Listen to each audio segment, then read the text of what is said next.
ആദ്യം തന്നെ നമുക്ക് നമ്മുടെ ചീഫ് ഗസ്റ്റ് ഇൻവൈറ്റ് ചെയ്താലോ. സ്നേഹപൂർവ്വം ലെറ്റ്സ് വെൽക്കം നമ്മുടെ സ്വന്തം രമേശ് ഏട്ടൻ.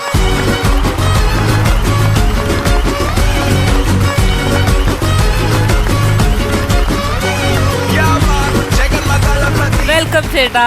Thank you Amrita. Fun baby ഫണ്ടിന്റെ ഓരോ എപ്പിസോഡുകളും മുന്നിലേക്ക് പോകുന്നതോറും കൂടുതൽ ആളുകൾ ഇത് കണ്ടു തുടങ്ങുന്നു, കൂടുതൽ ആളുകൾ ഇതിനെ പറ്റിയുള്ള നല്ല അഭിപ്രായങ്ങൾ പറയുന്നു എന്ന് പറയുന്നത് വലിയ സന്തോഷം തരുന്നൊരു കാര്യമാണ്. ഇനി നമുക്ക് ഇന്നത്തെ അതിഥിയെ പെട്ടെന്ന് തന്നെ സ്വാഗതം ചെയ്യാം. അദ്ദേഹം വരുന്നതിൽ എനിക്ക് വ്യക്തിപരമായി വലിയ സന്തോഷമുണ്ട്. ഒരുപാട് ഉയരങ്ങൾ കീഴടക്കിയ കലാകാരൻ, ഗിന്നസ് ബുക്കിൽ കടന്നുകൂടിയ കലാകാരൻ, മികച്ച അഭിനേതാവ്, തമിഴ്നാട് സ്റ്റേറ്റിന്റെ അവാർഡ് വാങ്ങിച്ചിട്ടുള്ള കലാകാരൻ, സ്നേഹപൂർവ്വം സ്വാഗതം ചെയ്യുന്നു സുഹൃത്ത്, സഹപ്രവർത്തകൻ, പ്രിയപ്പെട്ട അജയ് കുമാർ. സ്വാഗതം.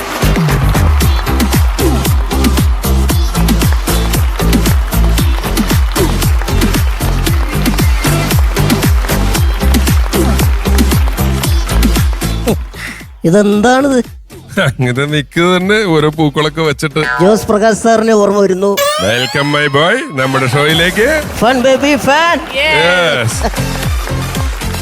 നേരെയൊന്നു ഇങ്ങനെ ഞാൻ വന്നു ഇങ്ങനെ ഇരിക്കാനാണ് അതിന് നേരം ഉണ്ടാവുള്ളൂ. അവസാനം പൊക്കം കുറഞ്ഞു, എന്നെ കുറ്റം പറയുന്നു. അപ്പൊ പലപ്പോഴും വളരെ ചെറിയ അസൗകര്യങ്ങളോട് പോലും പൊരുത്തപ്പെടാൻ മടിയുള്ള ആളുകളുള്ള വർത്തമാനകാല ലോകത്ത് ഇതുപോലെ നമുക്ക് മാതൃകയാക്കാവുന്ന, ഉദാഹരിക്കാവുന്ന ഒരാളില്ല.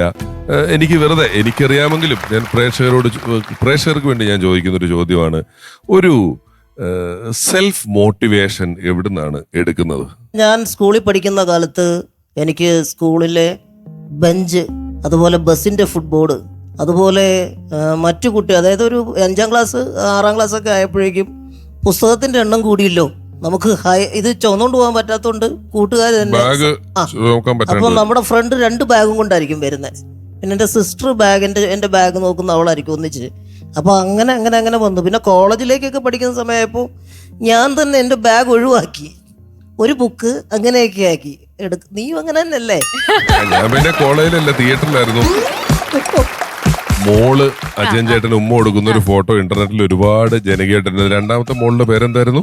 രണ്ടാമത്തെ മോളുടെ പേര് ദ്വിജകീർത്തിയും ദീപ്തകീർത്തിയും. ദീപ്തകീർത്തിയും ഞാനും ഒക്കെ കൂട്ടാട്ടോ. അവള് ജനിക്കുന്ന സമയത്തൊക്കെ നമ്മൾ റെഗുലർ കാണലും പോക്കൊക്കെ ഉണ്ട്. ചേട്ടാ, ഞാനൊരു കാര്യം ചോദിച്ചോട്ടെ. കരിയർ ബേസിൽ എന്തെങ്കിലും ഒരു ഡിസിഷൻ എനിക്ക് മാറ്റാമായിരുന്നു എന്ന് ചോദിക്കുകയാണെങ്കിൽ അങ്ങനെ എന്തെങ്കിലും ഒരു കാര്യമുണ്ടോ? ഒരിക്കലും ഇല്ല. ഒരു കാര്യമില്ല. അഥവാ അങ്ങനെ ഉണ്ട് ഞാനിവിടെ പറയൂല. സെന്റിമെന്റൽ ആയിട്ടുള്ള എന്തെങ്കിലും ഒരു മൊമെന്റ് പറഞ്ഞു തരാമോ? ഈ US ഷോയ്ക്കിടയിൽ എന്നെ കെയർ ചെയ്യുന്ന, എൻ്റെ കൂടെ എല്ലാ കാര്യങ്ങൾക്കും എന്നെ സപ്പോർട്ട് ചെയ്യുന്നത് പിഷു ആണല്ലോ. പിഷുവിന് ചിക്കൻ ബോക്സ് വന്നു. അപ്പൊ ഇവന് ചിക്കൻ ബോക്സ് വന്നതിനേക്കാൾ ഇവന്റെ ടെൻഷൻ എന്തായിരുന്നറിയോ? എനിക്ക് ചിക്കൻ ബോക്സ് വരാതെ നോക്കണം. പക്ഷെ ഞങ്ങൾ എത്ര അകലം പാലിച്ചാലും നടക്കത്തില്ല. കാരണം ഒന്നിച്ച് കിടക്കുന്നു, ഒന്നിച്ചൊരു റൂമില്, അതുപോലെ ഒരുമിച്ച് യാത്ര ചെയ്യുന്നു. അങ്ങനെ ഭയങ്കരമായിട്ടുള്ള ഒരു എനിക്ക് വന്നിട്ടുമില്ല. അപ്പോൾ വരും എന്ന് ഉറപ്പിച്ചു. ചുരുക്കം പറഞ്ഞു കഴിഞ്ഞാൽ ആ ഷോ കഴിഞ്ഞ് കഴിഞ്ഞപ്പോൾ കൂടെ വന്ന ബാക്കി എല്ലാവർക്കും വന്നു, എനിക്ക് മാത്രം വന്നില്ല. അത് വിഷുവിൻ്റെ ഒരു പ്രാർത്ഥനയാണോ അതോ? ഞങ്ങള് വലിയ അത്ഭുതമായിരുന്നു. അതൊക്കെ പറഞ്ഞാല് കണ്ടമായിട്ട് കിടക്കുകയാണ്. നമുക്ക് വേണ്ടി നമ്മുടെ പരിപാടികളിലോട്ട് കിടക്കാം അല്ലേ അജയ് ചേട്ടാ? പോക്കറ്റിൽ മുഴുവൻ അനുഭവങ്ങളാ. ഞാൻ വന്നതുമായിട്ട് പ്രമാണിച്ച് 4 പോക്കറ്റ്. സാധാരണ 2 പോക്കറ്റേ പുള്ളി വെക്കാറുള്ളൂ. ഇതിലെല്ലാ അനുഭവങ്ങളുണ്ട്. നിങ്ങൾക്ക് തരും കേട്ടോ. ഓരോന്നായിട്ട് അതിൽ നിന്ന് എടുത്ത് അനുഭവങ്ങളും ഫണ്ണും എല്ലാം ഉണ്ടാവും. അപ്പൊ നമ്മള് ഫണ്ണായിട്ട് അടിച്ചു പൊളിക്കും.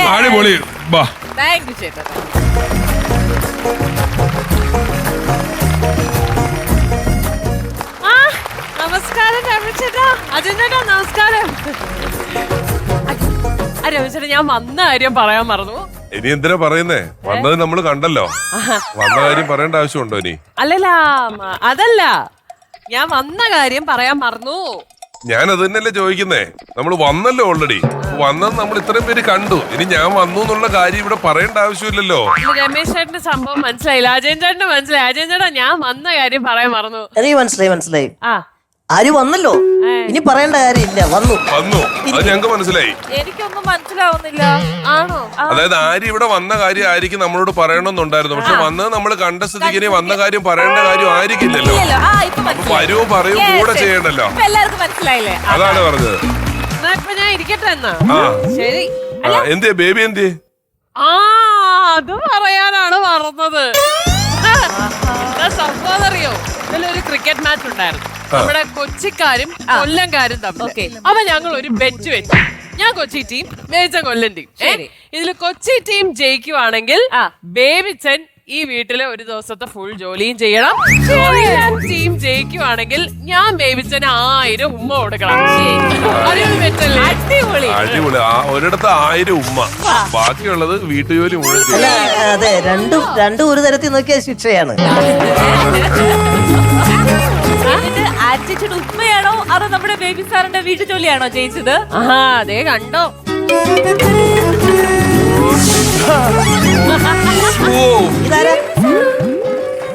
അജയൻ ചേട്ടാ, ഇത് നമ്മുടെ ഈ പരിപാടിക്ക് കംപ്ലീറ്റ് പണം മുടക്കുന്ന, നമ്മുടെ ചെലവൊക്കെ തരുന്ന വലിയ ബിസിനസ് ഒക്കെ ഉള്ള ബേബി സാറാണ് നിൽക്കുന്നത്. എന്റെ ഭർത്താവാ. നമസ്കാരം സർ. ബേബി സാറിന് ഞാൻ സഫാരി സൂട്ടിലല്ലാണ്ട് കണ്ടിട്ടില്ല ഞാൻ. അല്ല, ഇതൊരു ബെറ്റിന്റെ പുറത്താണ്. അതവള് ക്യാരി ഇടാണല്ലോ. അപ്പൊ അവളുടെ ഒരു സമാധാനത്തിന് ബെറ്റിന്, പിന്നെ വാക്ക് പറഞ്ഞ വാക്ക് പാലിക്കണമല്ലോ. ഇതെല്ലാം കയ്യിലിരിക്കുന്ന നല്ല ചേർച്ചയുണ്ട്. ഞാൻ ഇങ്ങനെയല്ലേ, ഞാൻ ബേബി മുതലാളിയല്ലേ ഞാൻ. അദ്ദേഹത്തിന്റെ ഷൂസിന്റെ പോളിഷിൽ പ്രപഞ്ചം മുഴുവൻ തിളങ്ങും. അത്രയും പോളിഷ് ചെയ്ത് വന്നിരിക്കുന്ന ഒരു മനുഷ്യനെ ഇരിക്കുന്നത്. ആക്ച്വലി നമുക്ക് എല്ലാവർക്കും ഒരു മാതൃകയാണല്ലേ. ഇതുപോലുള്ള കാര്യങ്ങൾ നമ്മുടെ എല്ലാ ഹസ്ബൻഡ് ആൻഡ് വൈഫ് ഫോളോ ചെയ്യുകയാണെങ്കിൽ വളരെ സമാധാനത്തിന്റെ പാതയിൽ ജീവിതം മുന്നോട്ട് പോകത്തില്ലേ? അതെ, നമ്മള് പക്ഷെ ഞാൻ ഭാര്യയായിട്ട് ആവശ്യമില്ലാണ്ട് ബെറ്റ് വെക്കാറില്ലല്ലോ. അങ്ങനെ നമ്മൾ ചെയ്യാൻ പാടില്ല. ബേബി സാറിന് അത്ര സ്നേഹം ആർക്കാ ഏത് ഭാര്യയോടുണ്ടെന്നാ ഇത് ഒരു ദിവസത്തേക്കുള്ള സമാധാനം ഉള്ളു കേട്ടോ. ഒറ്റ ദിവസത്തേക്കുള്ള പറ്റുള്ളൂ. ബെഡ്റൂം ക്ലീൻ ചെയ്തായിരുന്നോ? ബെഡ്റൂം ക്ലീൻ ചെയ്തു, ടോയ്ലറ്റ് കഴുകി. ആണോ? പിന്നെ അലക്കാനുള്ളത് മുഴുവൻ അലക്കി വിരിച്ചിട്ടു. ഇനിയിപ്പോ ഇവിടത്തെ പണിയും കൂടെ അല്ലേ ഉള്ളൂ. കഞ്ഞി കറിയൊക്കെ റെഡിയാണ്. എന്നാ പിന്നെ ഈ സൈഡിൽ നിന്ന് തുടച്ചുടങ്ങിയ വേച്ച കുറെ പണിയായി. സാരില്ല, ഇതും കൂടെ ലാസ്റ്റ്.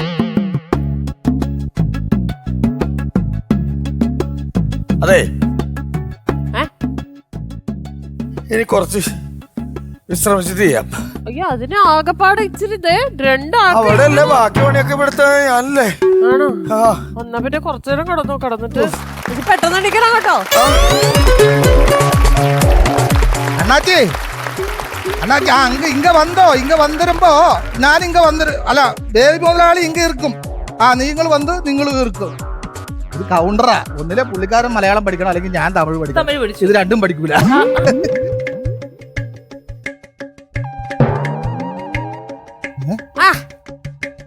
ചക്രവാണി രാവിലെ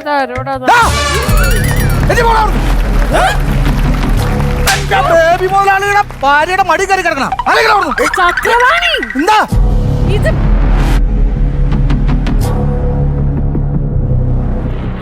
ഞാനാണ് ബേബി മുതലാളി. ബേബി മുതലാളി അത് ഇവിടുത്തെ വേലക്കാരനല്ലടാ. ഇന്നലെയും കൂടി അടുക്കളപ്പുറത്ത് നിന്ന് കഞ്ഞി കട്ട് തിന്നത് ഞാൻ കണ്ടതാണ്. എന്റെ ചക്രവാണി നോക്ക് ചക്രവാണി. അപ്പൊ മാഡവും കൂടി അറിഞ്ഞു വെച്ചോണ്ടുള്ള പരിപാടിയാണല്ലേ? സത്യം പറയടാ, എഴുന്നേറ്റ് പോണ അവിടുന്ന്. ഞാനാണ് മുതലാളി. എന്റെ മുതലാളിയാണെന്ന് എനിക്ക് മനസ്സിലാവുമല്ലോ. അല്ല, എന്നോട് മുതലാളി എന്ന് വിളിച്ചേ. മുതലാളി എന്തോ മനസ്സിലായില്ലേ? എന്ത് കാര്യം സാറിന്റെ സൗണ്ട് വിറ്റേച്ച് ചെയ്തിട്ട് ഇവിടെ നിന്ന് മിമിക്രി കാണിക്കാനല്ലേ? ചക്രവാണി പറഞ്ഞാ മനസ്സിലാവത്തില്ലേ? ഇത് ബേബി മുതലാളിയാണെന്ന് എനിക്ക് തോന്നണ്ടേ? ഇയാളെ കുറ്റം പറഞ്ഞിട്ട് കാര്യമില്ല. അതങ്ങോട്ട് എടുത്ത് മാറ്റി ചേട്ടാ. ഇതെന്തത്? ഈ സാധനം എടുത്തിട്ടാണ് മനസ്സിലായില്ലേ? ഇപ്പൊ മനസ്സിലായില്ലേ? അത് കുഴപ്പമില്ല. ഞാൻ വേഷം മാറി ഇരുന്നുകൊണ്ടാണല്ലോ അങ്ങനെ തല്ലാൻ പറ്റിയത്. അപ്പൊ എന്നെ മനസ്സിലായില്ലല്ലോ. സംഭവം എനിക്ക് മനസ്സിലായില്ല. ഇത് ഇന്നലത്തെ ബെറ്റ്. ഞാൻ ജയിച്ച ബെറ്റില്. അതല്ലേ? അപ്പൊ സാറ് ഇന്ന് വേലക്കാരനായിട്ട് ഇരിക്കണം. ഇന്നല്ല. അല്ല മാഡം ഇങ്ങനെ വാശി പിടിക്കരുത്. ഇന്നൊരു പ്രത്യേക ദിവസമാണ്. ഇത് വാശിയുടെ പ്രശ്നമല്ലെന്നേ. ബേബിച്ചൻ ഒരു വാക്ക് പറഞ്ഞ വാക്കാണേ, അത് മാറില്ല എന്ന് ചക്രവാണിക്ക് അറിയോ? അറിയാം. ഇത് പ്രസ്റ്റീജ് ഷൂസ് അല്ലേ? അതെ. എന്നാലും ഇന്ന് ഇത്ര വാശി പിടിക്കേണ്ട കാര്യമില്ല. ഇന്നൊരു പ്രത്യേക ദിവസമാണ്, അതുകൊണ്ടാണ് പറഞ്ഞത്. ഈ വാശിയുടെ കാര്യത്തില് ഞങ്ങളെ കുടുംബക്കാരെല്ലാവരും ഭയങ്കര വാശിക്കാരാ. ഇത് പിഷാരടി ഫർക്കു ഫർക്കും അല്ല ഫക്രു. ആ എങ്ങനെയൊക്കെ പറഞ്ഞാലും കണക്ക് തന്നെ. ഇത് നമ്മുടെ ബേബി സാറിന്റെ അമ്മയാണ് കേട്ടോ, ആണോ? ജോളി ചേട്ടത്തി. ആ അമ്മയാണെ ഫക്രു എന്ന് വിളിച്ചത്. അത് ഈ വാശിയുടെ കാര്യം പറഞ്ഞപ്പോഴാണ് ഞാൻ ഓർത്തെ. ആ. ഈ വാശി എന്ന് പറഞ്ഞാൽ ഞാൻ വെളുപ്പിനെ 5:30 മണിക്ക് എഴുന്നേക്കും, എന്നിട്ട് ഒരു 16 ചായ ഉണ്ടാക്കും. 16 ചായയോ? ആ അതെന്തിനാ അത്രയും ചായ? അത് ഒരു ചായ ഉണ്ടാക്കി കുടിച്ചാ പോരല്ലേ? അതല്ല എല്ലാവർക്കും ചായ ഉണ്ടാക്കി കൊടുക്കും. വാശിയാ.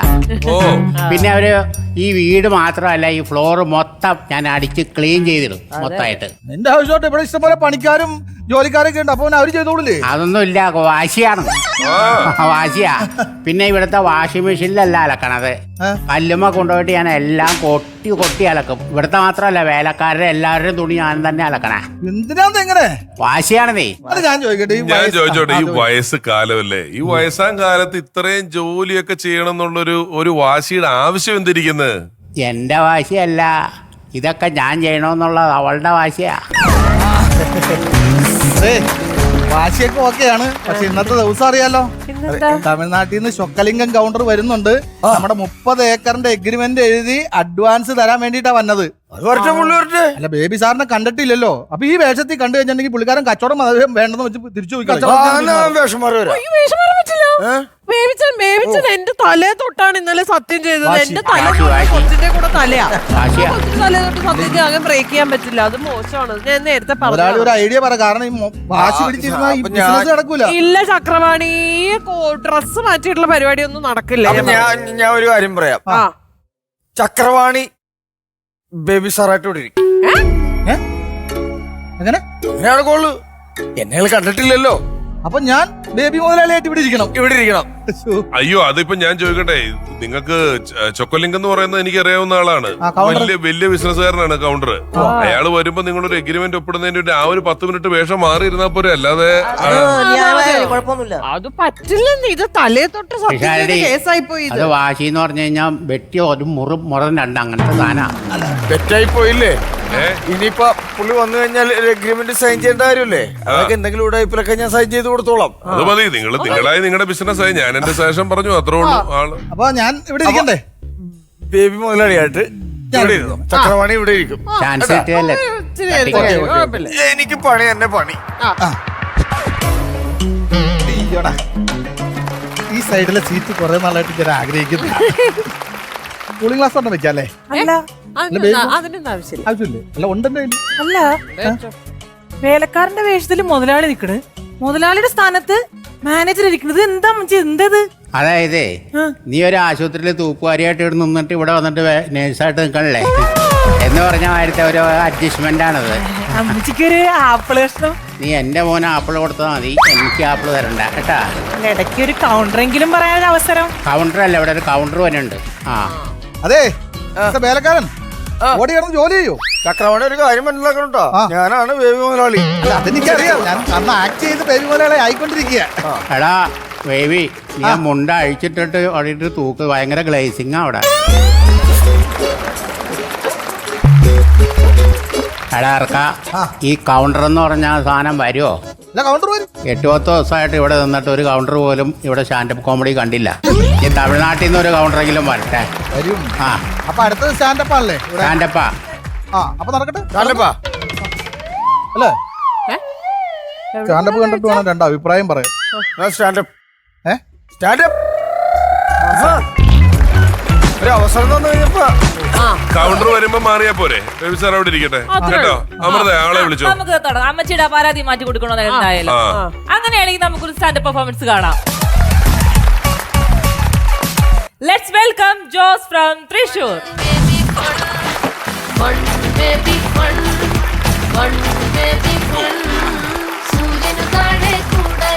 പറ ജോസിന്റെ വിശേഷങ്ങൾ പറ. ജോസ് ആരാധികമാരുടെ എണ്ണം കൂടിയോ? അതെ, ഗേൾ ഫ്രണ്ട്സ് ഒക്കെ വരുന്നുണ്ട്, പക്ഷെ എല്ലാ ഗേളും ഫ്രണ്ട് ആയിട്ട് കാണുന്നത് മാത്രം. അത് ഫ്രണ്ടിന് പിന്നെ അങ്ങോട്ട് കുറച്ച് സമയം വേണ്ടേ? ഒറ്റയടിക്ക് അങ്ങോട്ട് വന്നിട്ട് പ്രപ്പോസ് ചെയ്യാൻ പറ്റുമോ ചേച്ചി? ഇല്ലല്ലോ, അത് സമയം എടുക്കാം. ബാക്കിയൊക്കെ തന്റെ കഴിവ് പോലെ ഇരിക്കും. ജോസെ, പെണ്ണുങ്ങൾ വന്ന് നമ്മളോട് ഇഷ്ടമാണെന്ന് പറയില്ല, നമുക്ക് അവരോട് ഇഷ്ടമാണെന്ന് പറയാനുള്ള സാഹചര്യങ്ങൾ അവർ ഒരുക്കി തരും. ആ സമയത്ത് പറഞ്ഞോണം. അതെ, ആ പോയിന്റ് കിട്ടിയോ? ഇപ്പൊ ഫ്രണ്ട് ആണെന്ന് പറഞ്ഞത് ഒരു ഗുണമാണ്. അതെ. നമ്മുടെയൊക്കെ തുടക്കകാലത്ത് ഫ്രണ്ട് എന്ന് പോലും പറയൂലായിരുന്നു. വാത്സല്യമായിരുന്നു എന്നോടൊക്കെ. വാത്സല്യത്തിന്റെ ഒരു കഥയുണ്ട്. കേക്കണം ഞങ്ങൾക്ക്. ആ വാത്സല്യത്തിന്റെ കഥ ഞങ്ങൾ ഒരിടത്ത് പരിപാടിക്ക് ചെന്നപ്പം അമ്പലപ്പറമ്പിന്റെ തൊട്ടടുത്തൊരു വീട്ടില് ഞങ്ങളെ എല്ലാം കൊണ്ട് ഇരുത്തി. പക്രുച്ചൻ മുകളിലൊരു മുറിയിൽ പോയിട്ട് കിടക്കാൻ തീരുമാനിച്ചു. പ്രോഗ്രാമിന് മുമ്പായിട്ടുള്ള ചെറിയ റെസ്റ്റ്. അവിടെ ചെറിയ റെസ്റ്റിന് അവിടെ കട്ടിലയിൽ ഒരു പുതപ്പ് എടുത്ത് പുതച്ച് കിടക്കുകയാണ്. കുറച്ചു കഴിഞ്ഞപ്പം നല്ലൊരു ചേച്ചി ആ മുറിയിൽ വന്ന് സാരി മാരി ഉടുത്തിട്ട് പോയി. ഈ കിടക്കണത് ഏതോ കുഞ്ഞുവാവയാന്നോർത്ത് അവര് ശ്രദ്ധിച്ചേ ഇല്ല. അന്നത്തെ ദിവസം ആ സ്റ്റേജിൽ നിൽക്കണ പക്രുച്ചേട്ടനെ കാണുന്ന സന്തോഷം കൊണ്ട് അത് മാത്രല്ല, അത് കഴിഞ്ഞ് പിന്നെ പ്രോഗ്രാം കിട്ടുമല്ലോ. ഞാൻ റെസ്റ്റ് എടുക്കാൻ റൂമിൽ പോയി. ഇവൻ റൂമിൽ നിന്ന് മാറൂല. കൊച്ചിനെ ഞാൻ നോക്കുമെന്നും പറഞ്ഞ് കിടക്കും എന്റെ കൂടെ. ധർമ്മജനും ഞാനും ഒരു കാലത്ത് പെൺവേഷം നടത്തുക. അപ്പൊ ഞാനും ഇവനും ചെയ്യുന്ന ഒരു പരിപാടിക്ക് വേണ്ടി ഞങ്ങൾ 2 പെൺവേഷം കിട്ടിയ ഫ്ലോറിൽ ഇരിക്കുന്നു. തൊട്ടപ്പുറത്തെ ചെറിയ ഫ്ലോറിൽ ഞങ്ങളുടെ ഷൂട്ടിങ്, വലിയ ഫ്ലോറിൽ ഈ റിയാലിറ്റി ഷോയുടെ ഷൂട്ടിങ്. ആ ചെറിയ ഫ്ലോറിലെ ഷൂട്ടിങ്ങിന്റെ ഗ്യാപ്പിന് ധർമ്മൻ പെൺവേഷം എന്ന് പറഞ്ഞിട്ട് വയസ്സായ ഒരു സ്ത്രീയുടെയാ നരച്ച വിഗൊക്കെ വെച്ച് സെറ്റ് മുണ്ടൊക്കെ കൊടുത്ത് ധർമ്മൻ അവിടെ ഇങ്ങനെ ഒരു സെറ്റിലിരിക്കുമ്പം വേറെ 2 അമ്മമാരും കുഞ്ഞുങ്ങളും ഒക്കെ കൂടെ വന്നിരുന്നു. എന്നിട്ട് സ്ത്രീകൾ മാത്രമല്ലേ ഉള്ളൂ. അവര് പ്രസവം നിർത്തല്, പ്രസവം എപ്പം നിർത്തണം, എങ്ങനെ നിർത്തണോ വേണ്ടയോ തുടങ്ങിയ വിഷയങ്ങളെ കുറിച്ചൊക്കെ വളരെ പേഴ്സണലായിട്ട് ചർച്ച ചെയ്തുകൊണ്ടിരിക്കുമ്പോ ഇവനൊരു ഫോൺ വന്നപ്പോ ഇവൻ ഹലോ എന്നും പറഞ്ഞൊരു 4-5 പെണ്ണുങ്ങൾ അവിടെ നിന്ന് ചാടി എണീറ്റ് ഊടുപാട് ഓടിക്കളഞ്ഞു. അപ്പൊ നമ്മൾ കുറെ ചിരിച്ചു. ഇനി നമുക്ക് പെർഫോമൻസ് കണ്ടാലോ? Yes, all the best. Thank you. ഞാൻ നിങ്ങളോടൊന്ന് ചിരിപ്പിക്കാൻ പോകുന്നത് എന്റെ ശരീരത്തെ പറ്റി പറഞ്ഞിട്ടാണ്. ശരീരം എന്ന് പറഞ്ഞപ്പോ തന്നെ ശരീരം നാണിക്കാൻ തുടങ്ങി. Bodies shaming. നമസ്കാരം, എന്റെ പേര് ജോസ്. ശരീരത്തിൽ full gas. I wanna six pack but ദൈവം ഗെയിമി ഫാമിലി പാക്ക്. അരജിക്ക് ഒരു കാര്യം അറിയോ? എന്നെ ഈ ലോകത്തിൽ ഏറ്റവും കൂടുതൽ സ്നേഹിക്കുന്നത് ആരാന്ന്? അതെന്റെ ഈ വയറാണ്. എന്തൊക്കെ ചെയ്ത് ഒഴിവാക്കാൻ നോക്കിയിട്ടും ഈ വയർ എന്നെ വിട്ടു പോകുന്നില്ല. ഇതിന്റെ സ്നേഹം ദിനംപ്രതി വർദ്ധിച്ചു വരികയാണ്. എന്നെ ഭയങ്കര ഇഷ്ടമുള്ളത് എന്റെ വയറിനാണെങ്കിലും എന്നെ ഒട്ടും ഇഷ്ടമില്ലാത്ത എന്റെ ഹെയറിനാണ്. നോക്കിയേ രമേശ് ചേട്ടാ, ഒരുമാതിരി ഗവൺമെന്റ് ഉദ്യോഗസ്ഥന്റെ കല്യാണാർജന വന്ന കാമുകിമാരുടെ പോലെയാണ് എന്റെ തലമുടി. നമ്മൾ പിടിച്ചെടുത്താൻ നോക്കിയിട്ട് കാര്യമില്ല, നമ്മളെ വിട്ടു പോകുന്നു. അപ്പോട്ടെ, അത് പോയത് ഈ മുടി പോവാണ്ടിരിക്കാൻ ഞാൻ തയ്യലുണ്ടല്ലോ, സൂപ്പർ ഗോള് വരെ തേച്ചു. എന്നിട്ട് ഒരു മുടിയും സംഭവിച്ചില്ല. മുടിന്ന് ഞാൻ പറഞ്ഞ തമിഴിലല്ല കേട്ടോ, മലയാളത്തിലാണ്. തെറ്റിദ്ധരിക്കരുത്. രമേശ് ചേട്ടാ, ഈ മുടിയൊക്കെ ആദ്യം പോയി ഇറങ്ങിയ സമയത്ത് എനിക്ക് ഭയങ്കര വിഷമവും സങ്കടമൊക്കെ ഉണ്ടായിരുന്നു കേട്ടോ. ഇപ്പോഴും നല്ല വിഷമവും സങ്കടം. എന്റെ പൊന്നു രമേശ് ചേട്ടാ, എനിക്ക് ആദ്യം താടി വന്നു തുടങ്ങിയത് ഈ ഒരു ഭാഗത്തായിട്ടാണ്. അപ്പൊ ഞാൻ എന്റെ താടി ഇവിടെ ഇങ്ങനെ ചന്ദ്രക്കല ഷേപ്പില് സെറ്റ് ചെയ്ത് വെച്ചു. ഞാൻ നാട്ടിലേക്ക് ഇറങ്ങിയപ്പോ നാട്ടുകാരോട് പറയാ, ജോസേ നീ ആ മാസ്ക് എടുത്ത് മുഖത്തിറ, താടിയും വെച്ച് നടക്കല്ലേ. എന്റെ കട്ട താടി കണ്ട് നാട്ടുകാര് പറഞ്ഞത് കറുത്ത മാസ്കാന്നാ. രമേശ് ചേട്ടാ, രമേശ് ചേട്ടൻ ഒരു കാര്യം അറിയോ? എന്റെ ശരീരത്തിൽ എന്നെ ഇത്ര അധികം തെറ്റിദ്ധരിപ്പിക്കുന്ന ഒരു അവയവം ഏതാന്ന്? അതെന്റെ ഈ കുഞ്ഞു കണ്ണുകളാണ്. കണ്ണട വെച്ചൊന്നും മനസ്സിലാവില്ല. ഞാൻ കണ്ണട ഊരി കാണിച്ചു തരാം.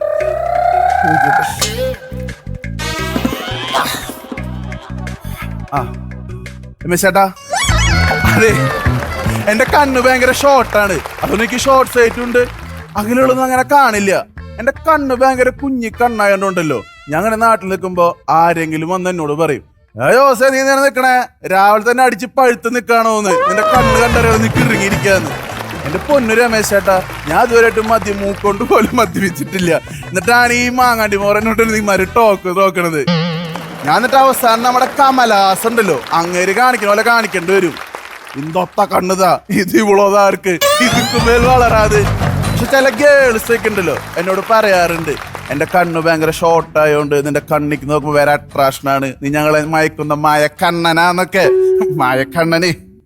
പക്ഷെ എനിക്കിപ്പോ എന്റെ ഗേൾസിന് എന്റെ പ്രണയം കൊടുക്കാൻ പറ്റുന്നില്ല. കാരണം എന്റെ പ്രണയം മൊത്തം ക്ലാസ്സിലായിട്ട് തിരിച്ചു വരല്ലേ. ക്ലാസ് ഊരി പ്രണയിക്കാന്ന് വെച്ച് കഴിഞ്ഞാൽ രമേശ് ചേട്ടാ എനിക്കിട്ട് കണ്ണും കാണില്ല. ഒരു മിനിറ്റ്, ഇത് പവർ ക്ലാസ് ആണ്. അത് കണ്ണട വെക്കട്ടെ, അല്ലെങ്കിൽ തല ഇറങ്ങി വീഴും. നിങ്ങൾ ഇങ്ങോട്ട് മാറിയാ?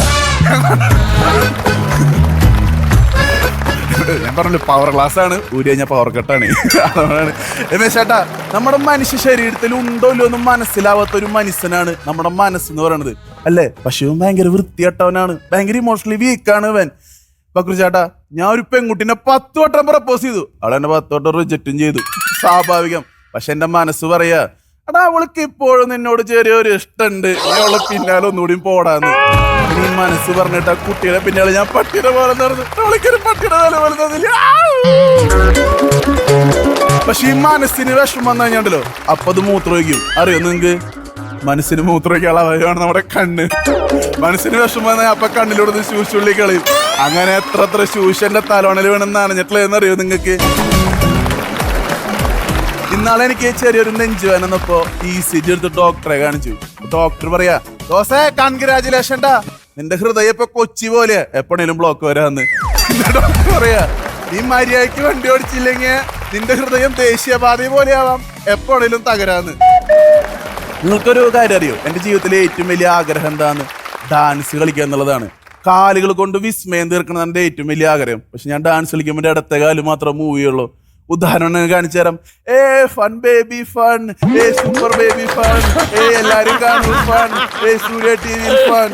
കണ്ട, എന്റെ ഇടത്തെ കാല് മാത്രമേ അനങ്ങുള്ളൂ, വലത്തെ കാല് ഒരുമാതിരി പുട്ടും കുട്ടിയുടെ ഉള്ളില് കോൺക്രീറ്റ് പോലെ ഇരിക്കുക. ഡാൻസ് കളിച്ചപ്പോളി ശ്വാസകോശം സ്പോഞ്ച് പോലെയാണ്. ചേട്ടാ ഞാൻ പോവാ, ഞാൻ ശ്വാസം മുട്ടി ഞാൻ ചാവും. നമസ്കാരം, എന്റെ പേര് ജോസ്. കിട്ടുന്നില്ല ശ്വാസം, സൈനിങ് ഓഫ്. ആരെങ്കിലും ആംബുലൻസ് വിളിക്കോ?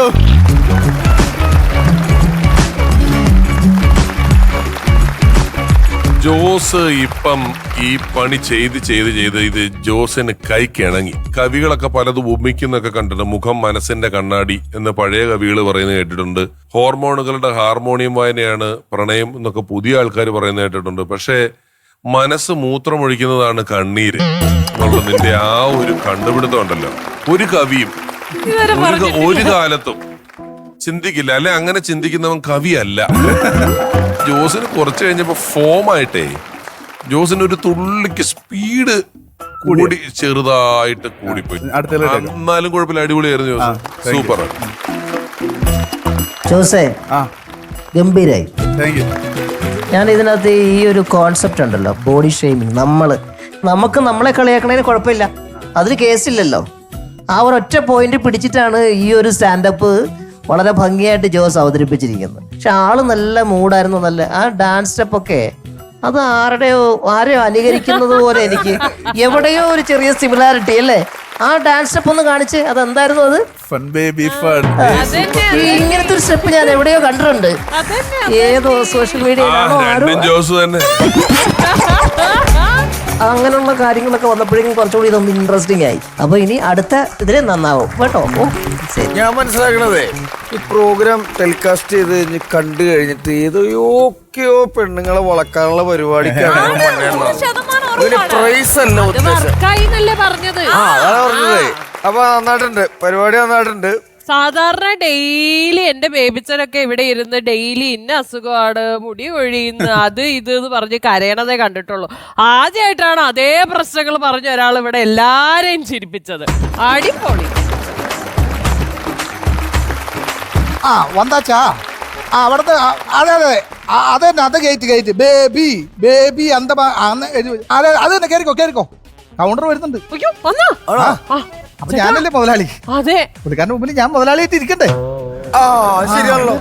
ഇതൊക്കെ അയ്യോ, അല്ല നിങ്ങളുടെ കച്ചവടം മാറിപ്പോ. മാറിയിരുന്നോ? ഞങ്ങളൊക്കെ അന്നും അറിയാത്ത പോലെ ഇരുന്നോളാം. ഇരിക്കല്ലോ അല്ലേ? വണക്കം വണക്കം വണക്കം വണക്കം വണക്കം വണക്കം വണക്കം വണക്കം. എന്നാടാ ഇത്? ചൂളുമായി പിടിച്ചു വന്ന് അപസകനം നിൽക്ക. അല്ല, മാറി നിൽക്കുമുണ്ടാടാ, വേലക്കാരൻ പൊക്കാളാ. നമസ്കാരം, ഞാൻ ചൊക്കലിക്ക കൗണ്ടർ. നമസ്കാരം. അതാണ് ബേബി മുതലാളി, പക്ഷെ ഞാനാണ് മുതലാളി. വേലക്കാരൻ പൊക്കാളമ്മാ. എന്നയ്യാ ഇത്? കൊട്ടാരമ്മാ, കൊട്ടാരം നർത്തകിയാ. അതിശയകരമാ വീട്. ரொம்ப கேள்விப்பட்டிருக்கு உங்களை பத்தி. இவரு தமிழ் படத்துல எல்லாம் நடிச்சிருக்கு.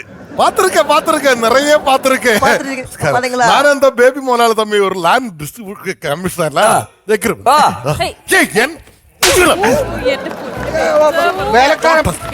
വേലക്കാരൻ ഞങ്ങൾ അഡ്ജസ്റ്റ് ചെയ്ത് ഇവിടെ ഇറക്ക പിഷാരടി ഈ നീലത്തിൽ വീണ ആളാണ് ഈ ചക്കലിംഗം. ചക്കലിംഗല്ല ആ ചൊക്കലിംഗം. നീ ചെക്ക് തരാൻ വന്നതല്ല, അതാ ചക്കലിംഗം എന്ന് വിളിച്ച. അയ്യാ ഇത് ഇത് മുതലാളിയുടെ ഭാര്യ സംസാരമാ. എന്നെക്കാളും വലിയ സംസാരം അമ്മച്ചി. ഞാനാ അവിടുത്തെ മെയിൻ സംസാരം. രണ്ട് സംസാരമാ. രണ്ടുപേരും സംസാരിക്കും. ഞാനും നല്ല സംസാരാ. കടവുളെ മൂന്ന് സംസാരമാ. അവളെ ഇടയ്ക്കിടയ്ക്ക് സംസാരം. ഇടയ്ക്കിടയ്ക്ക് സംസാരമാ. പറവയില്ലേ പറവയില്ല, അവിടെ കോഴിയുണ്ട്, താറാവുണ്ട്. അല്ല പറവയില്ലേ എൻ ഊർക്കൊക്കെ 5 സംസാരമാ. 5 സംസാരം. 5 സംസാരം എന്ന് പറഞ്ഞു. പൊണ്ടാട്ടി പൊണ്ടാട്ടി അല്ല, ഇത് മുതലാളിയുടെ ഭാര്യ, ഇത് മുതലാളിയുടെ അമ്മ, ഇത് ഇവിടുത്തെ ഹോം നേഴ്സ്. ശരിക്കും ഞാനാണ് ബേബി മുതലാളി. അതെ, അതെ, അല്ല മുതലാളി? അതാണ് മുതലാളി. എതുക്ക് இந்த வேலைக்காரனை മുതലാളി എന്ന് കൂപ്പിടുற? പിന്നെ ഞങ്ങള് പാരമ്പര്യമായിട്ട് അങ്ങനെയാണ് പണ്ടേ വീട്ടിലെ ജോലിക്കാരെല്ലാം കേൾവിപ്പെട്ടവര്. അതിശയകരമാ ഫാമിലി. വേലക്കാരെ വരെ ഞങ്ങൾ മുതലാളി അതെ അതെ. അതെ, വേലക്കാരിയായി വന്ന മോഹനവല്ലി എന്താ മാതിരി. അതെ അതെ. അപ്പോ നമുക്ക് அந்த എഗ്രിമെന്റ് സൈൻ പண்றேன். സൈൻ பண்ணா അതെ വേലക്കാരൻ ചെയ്തോ. எதுக்கு வேலைக்காரன் சைன் பண்ணா எங்க எக்ரிமெண்ட் ஆகும்? நீங்க பேர்ல இருக்கிற பூமி நீங்க தானே சைன் பண்ற. അതെ, അവൻ സൈൻ ചെയ്താലേ അത് ഭൂമി ആവുള്ളൂ. മറ്റേ വെട്ടിപ്പും തട്ടിപ്പും ഒക്കെ ഉള്ളത് കൊണ്ട് ഈ സ്വത്ത് എല്ലാമേ വേലക്കാരൻ പേരിൽ. അത് വന്ന് இந்த income tax GST black money white money அந்த மாதிரி ഇരിക്കലല്ലേ ഇവര് വന്നൊരു എന്താ എല്ലാ സ്വത്തും അവന്റെ പേരില്. അതാണ് പെരുവமான ബുദ്ധിമാൻ. മുതലാളി, മേഡത്തിന് അപ്പിളടിക്കാൻ സമയമായി, കൊടുക്കട്ടെ? ആപ്പിള് കൊടുക്കാലോ അല്ലേ മുതലാളി? കൊടുത്തോ മുതലാളി? എല്ലാം അവിടെ ചോദിക്കും ഞങ്ങള്. കഴിക്ക് ചക്കരയെന്നൊക്കെ വിളിക്കാലോ അല്ലേ? അതെ, ചക്കരയെന്നൊക്കെ വിളിക്കണത് കുഴപ്പമില്ല, പക്ഷെ കൗണ്ടർ പോയി കഴിഞ്ഞാൽ മുതലാളി നിന്നെ ചക്കര വരട്ടും. എന്നാ സംസാരമാ സംസാരം. ഇതൊക്കെ സൈൻ പண்றேன். അല്ല അവന്റെ കയ്യിൽ കൊടുത്ത് സൈൻ മേടിച്ചോ. അതോറിറ്റി ഇവൻ, അത് ഡെമ്മി. ഇതാണ് നല്ല വേലക്കാരൻ, നല്ല പഠിപ്പുള്ള വേലക്കാരൻ. വേലക്കാരൻ എന്നാ മുതലാളി? അല്ല ഇത് അവങ്ങളുടെ കയ്യിൽ പിടിക്കുന്നത്. കൊടുക്കട കൈ വിറയ്ക്കണം. ഇതാണ്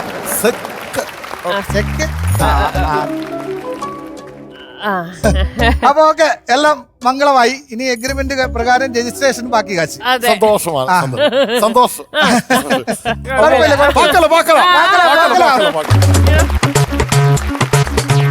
ബേ മുതലാളി, ഇത്രയും അങ്ങയുടെ ഒരു ക്ഷമയെ ഞാൻ അംഗീകരിച്ചിരിക്കുക കേട്ടോ. കാരണം 3 എണ്ണാണ്, 3 പടയാണ് കിട്ടിയത്. 2 കവള് മാറി മാറി. ഞാൻ ശരിക്കും പറയും ഗാന്ധിജിയെ മാത്രമേ കണ്ടിട്ടുള്ളൂ. അത് ഞാൻ തിരിച്ചു കൊടുക്കും. ആർക്ക് കൊടുക്കും? അതിനിവിടെ ഉണ്ടല്ലോ ചണ്ട. ആണോ? എന്നാലും ഞാൻ ആലോചിക്കുക, എന്തൊരു പൊട്ടൻ കൗണ്ടറാ നോക്കണേ. ഇവിടെ പറഞ്ഞതെല്ലാം വിശ്വസിച്ച്. അപ്പൊ ഇനി കുറച്ച് കൗണ്ടർ കേൾക്കാനായിട്ട് സ്റ്റാൻഡപ്പ് ആയിരിക്കുള്ളൂ, നമുക്ക് കേൾക്കണ്ടേ? അതെ അതെ, അത് വേണം, അത് വേണം. അപ്പൊ സാറ് ഇവിടെ ഇരിക്കല്ലേ? സ്റ്റാൻഡപ്പ് അതങ്ങനെയുള്ളൂ. നല്ലൊരു സ്റ്റാൻഡപ്പ് പെർഫോമായിട്ട് എത്തുന്നു അനീഷ് ദേവസ്യ.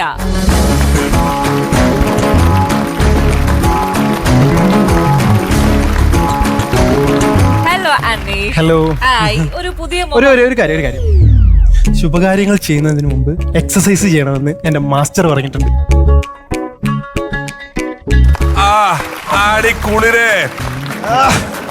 ആള് കൊള്ളാലോ. രമേശ് ചേട്ടാ, എന്തോ ബോഡിയൊക്കെ നല്ല ഫിറ്റ് ആണല്ലോ. ഏത് ജിമ്മിലെ പോണേ? സൈക്ലിംഗ് കൊണ്ട് വീട്ടിൽ തന്നെ ജിമ്മുണ്ട്. ബേബി ചേട്ടാ നല്ല ഫിറ്റ് ആണല്ലോ. ഏത് ബാറിലാ പോണേ? പക്ഷെ ആര്യ ചേച്ചിക്ക് ഈയിടെയായിട്ട് വയറൽപ്പം കൂടുന്നുണ്ട്.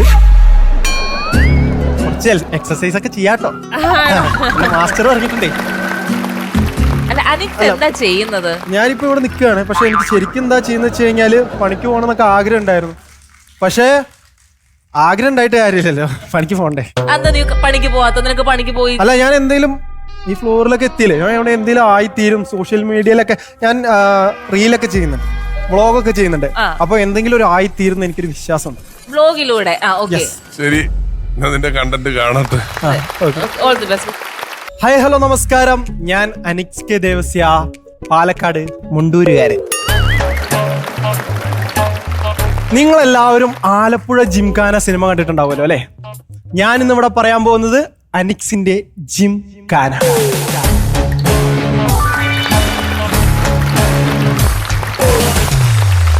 ചെറുപ്പം മുതലേ എൻ്റെ ആഗ്രഹമായിരുന്നു വളർന്ന് വലുതായി വരുമ്പോൾ നല്ലൊരു ജിമ്മനാവണമെന്ന്.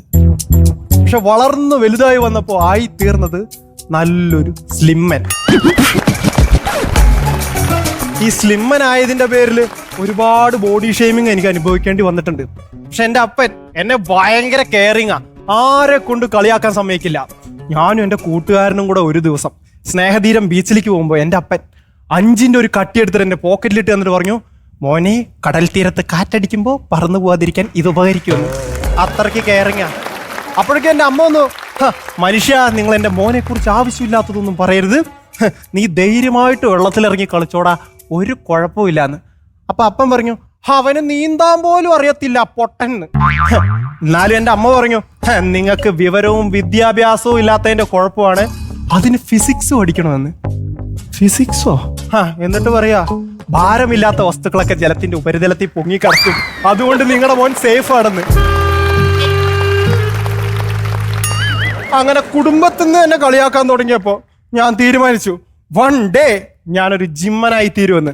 എന്നിട്ട് 1 ഡേ തന്നെ ഞാൻ ജിമ്മിൽ പോയി ചേർന്നു, കാരണം സൺഡേ ലീവാണല്ലോ.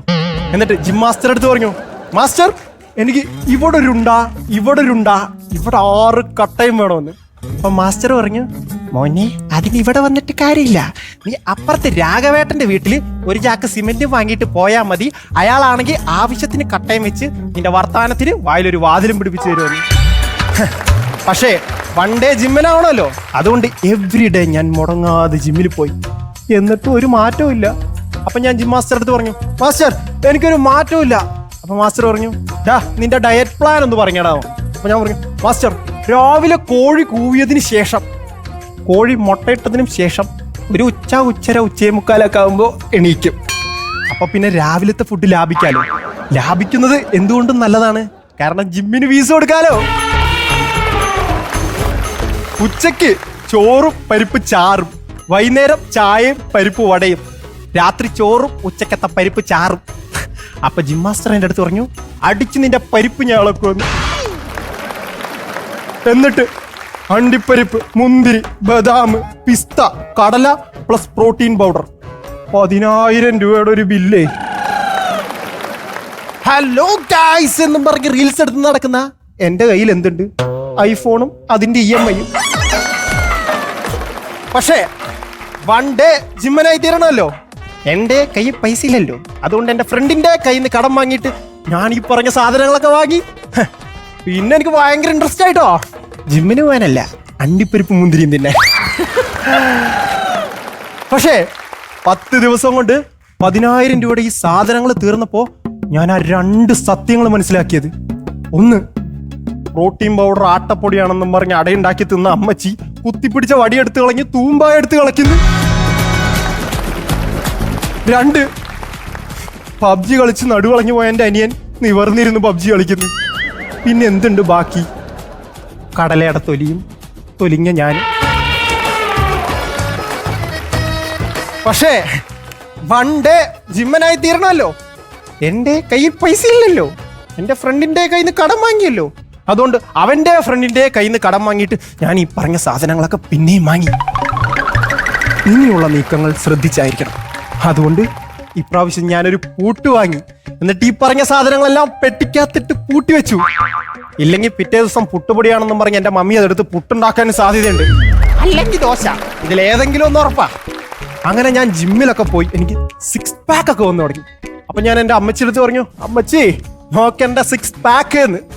ഓപ്പ്, അമ്മച്ചിക്ക് എന്ത് പാക്ക്? അപ്പന്മാരുടെ ഫാമിലി പാക്ക് മാത്രം കിടന്നു നടന്ന അമ്മച്ചിക്ക് ഇതൊക്കെ അറിയോ?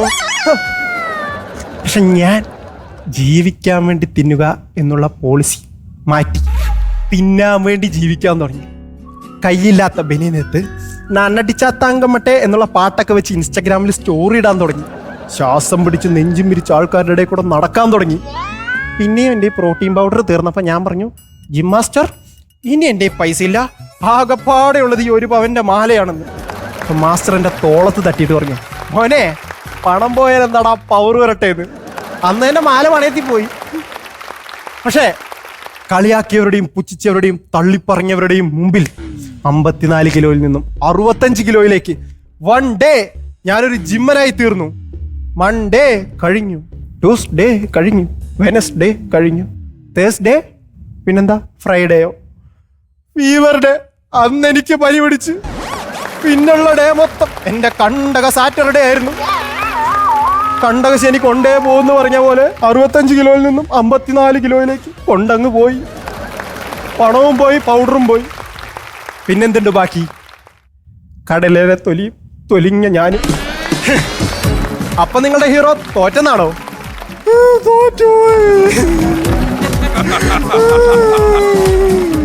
പക്ഷേ കഥ ഇനിയാണ് ആരംഭിക്കുന്നത്. ഈ ഫ്ലോറിൽ നിന്നാണ് ആരംഭിക്കുന്നത്. കാരണം ഇവിടുന്ന് എന്തെങ്കിലും കിട്ടിയിട്ട് വേണം എനിക്ക് അടുത്ത പ്രോട്ടീൻ പൗഡർ വാങ്ങാൻ. അപ്പോൾ നിങ്ങളൊക്കെ കൂടി ഒന്ന് സഹായിക്കണം. രമേശ് അങ്ങനെ ജിമ്മിൽ പോയി എന്തെങ്കിലും എക്സ്പീരിയൻസ് ഉണ്ടോ? വളരെ കുറച്ചേ ഉള്ളൂ. എനിക്ക് പെട്ടെന്ന് മസിൽ വരും. ഒരു 2 ആഴ്ച ജിമ്മിൽ പോയാൽ പോലെ എന്റെ നിപ്പും മട്ടും കളി തുടങ്ങിയല്ലോ എന്നൊക്കെ ചോദിക്കും. അതുകൊണ്ട് ഞാൻ വളരെ കുറച്ച് പോകാറുണ്ട്. പിന്നെ ആഴ്ചയിൽ കുത്തി വിടണം. കുത്തി വിടണം. എവിടെയൊക്കെ മസിൽ വരുമ്പോ അത് ചെറിയ പിന്നുകൊണ്ട് നമ്മൾ കുത്തി വിടും. പക്ഷെ ഇവന്റെ പ്രോട്ടീൻ പൗഡർ ഫണ്ടിലേക്ക് നമ്മൾ എന്തെങ്കിലും സംഭാവന ചെയ്യും. സ്റ്റാൻഡപ്പ് അവിടെ നീ അത്യാവശ്യം ശനി ഞായർ ഈ പനി പിടിച്ച് മസിൽ പോയവന്റെ സങ്കടവും കാര്യങ്ങളും ഒക്കെ അവതരിപ്പിച്ചതും കുറെ കാര്യങ്ങളൊക്കെ നന്നായിരുന്നു. ഈ ചെറിയ നമ്മുടെ പ്രൊഫഷണൽ അമച്വർ എന്ന് പറയുന്ന 2 സ്ഥലങ്ങളുണ്ട്. ചെറിയൊരു പഠിപ്പിച്ച് തന്ന് കളിക്കുന്ന കളിയുണ്ടല്ലോ, നമ്മൾ ട്രെയിൻ ചെയ്തിട്ട് അങ്ങനത്തെ ഒരു ഫീല് വന്നു. നിങ്ങളെ ആരും പഠിപ്പിച്ചു എന്നല്ല പറഞ്ഞത്, അത് നമുക്ക് ഒഴിവാക്കി പിടിക്കാം കേട്ടോ. നല്ല രസമുണ്ടായിരുന്നു. പക്ഷെ നല്ല കോൺഫിഡന്റ് ആണ് നീ. അത് ഏറ്റവും പ്രധാനമാണ്. ഒന്ന് പരുവപ്പെടുത്തി എടുത്തി കഴിഞ്ഞാൽ നല്ല സാധ്യതയുള്ള ഒരു ആർട്ടിസ്റ്റ് ആണ്. All the best. അപ്പൊ മോനെ അടുത്ത പ്രാവശ്യം അടിപൊളിയാക്കി സെറ്റ് ആയിട്ട് വരും. Okay, thank you. പണിയെടുത്ത് ഞാൻ തളർന്ന് കുറച്ചേരം ഉറങ്ങിക്കോ, കുഴപ്പമൊന്നുമില്ല. அம்மா கொட்டாரம் நடத்தகி அந்த எக்ரிமெண்ட் சைன் பண்ணி போது அந்த வேலைக்காரன் ஒரு பேப்பர்ல சைன் முடியாது. வேலைக்காரன் அங்க അത് പിന്നെ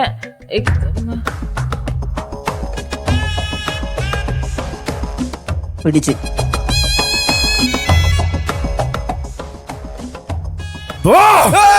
അറിവ് കെട്ട മുണ്ടോം.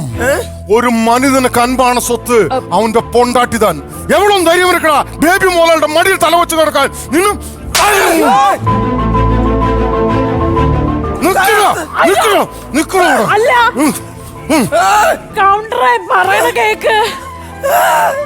എന്റെ പൊന്നെ അബദ്ധ, ഇതാ അടിക്കേണ്ട കാര്യമൊന്നുമില്ല, ഇത് കുഴപ്പമില്ല. ഇത് അമ്മാ നീങ്ങളും മാട്ടായിപ്പാ. എന്താ ഇവിടെ ഒരു പടക്കം പൊട്ടണ സൗണ്ട് കേട്ടോ? ബേബി മുതലാളി എങ്ങനെ ഞാൻ സൊല്ലും, നിങ്ങളുടെ ഭാര്യയുടെ മടിയില് ഈ അറിവ് ഘട്ടമുണ്ട തല വെച്ച് പാക്ക്. അതിനെന്താണ്? അത് വീട്ടിൽ ഡെയിലി നടക്കണതല്ലേ, അതാണ് ഇവിടുത്തെ ശീലം. ஐயா அம்மா தாயே എന്താ நீங்க சொல்லு இது சரியா? അത് അവനോട് കടമേ. கடமையா? അവന്റെ കൊച്ചല്ലേ വെക്കട വയറ്റി കിടക്കണേ. ஐயா அம்மா நீங்க சொல்லு இது சரியா? അതങ്ങനെയാണ്, അതല്ല അതിന്റെ ശരി. அம்மா நீங்களுமா? ഈ കുടുംബമേ ശരിയല്ല. ഈ വീട് വളിവിട്ട വീട്. ഈ വളിവിട്ട വീട്ടിൽ ഞാനൊരു ബിസിനസ്സിന് താല്പര്യമില്ല. അയ്യോ അത് കീറി കളഞ്ഞ. അയ്യോ അയ്യോ എഗ്രിമെന്റ് കീറി കളഞ്ഞിട്ട് പോയല്ലോ.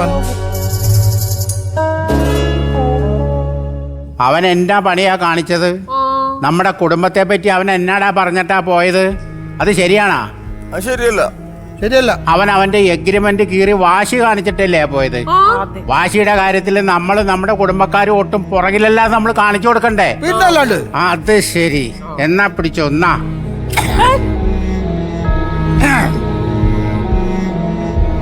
ഇതെന്തത്?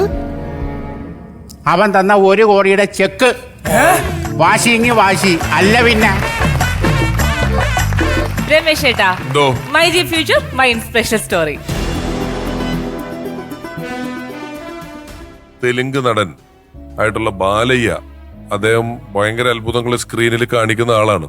അദ്ദേഹം ഒരു ഇന്റർവ്യൂവിൽ പറയുന്നുണ്ട്, നമ്മളെ കൊണ്ട് ഡയറക്ടർ പറയാണ്, ഞാൻ ഇടിച്ചു 10 പേര് പറന്നുപോയി, ഞാൻ കൈ ചൂണ്ടിയപ്പം ട്രെയിൻ പുറകോട്ട് പോയി, അല്ലെങ്കിൽ ഞാനൊരു ചവിട്ടി ഓട്ടുമ്പോൾ ഒരു ഇന്നോവ പറന്നുപോയി എന്നൊക്കെ പറയുന്ന സീൻ ഇവർ എഴുതി വെക്കുമ്പോൾ മറ്റ് സെന്റിമെന്റ്സ് സീനുകളും കോമഡി സീനുകളും ഒക്കെ ചെയ്യുന്നത് പോലെ തന്നെ മാസായിട്ടുള്ള ഒരു കാര്യം ചെയ്യണമെങ്കിലും ആദ്യം ഞാൻ ഇത് ചെയ്യാൻ പറ്റുന്ന ഒരാളാണ്, ഈ സിനിമയിലെ ക്യാരക്ടർക്ക് ഇത് ചെയ്യാൻ പറ്റുമെന്നുള്ള വിശ്വാസം അവനവനില്ലെങ്കിൽ അവനവൻ ചെയ്യുന്നത് കാണുമ്പോൾ കണ്ടു നിൽക്കുന്നവനും തോന്നും ഇത് ആ പുള്ളി അങ്ങനെ തള്ളിയപ്പോ. നമുക്ക് കൺഫ്യൂഷൻ ഒന്നുമില്ല, നമ്മളിത് കണ്ടിട്ട് കൈയടിക്കുന്നല്ലേ ഉള്ളൂ.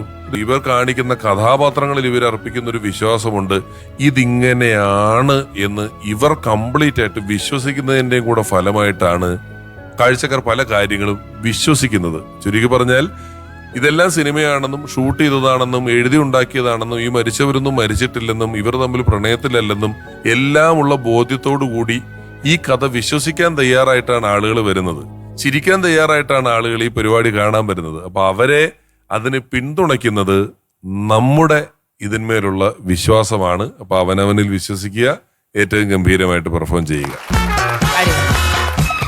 ഇന്നത്തെ വാശിയേറിയ മത്സരത്തില് ആരാണ് വിജയം എന്നറിയണ്ടേ?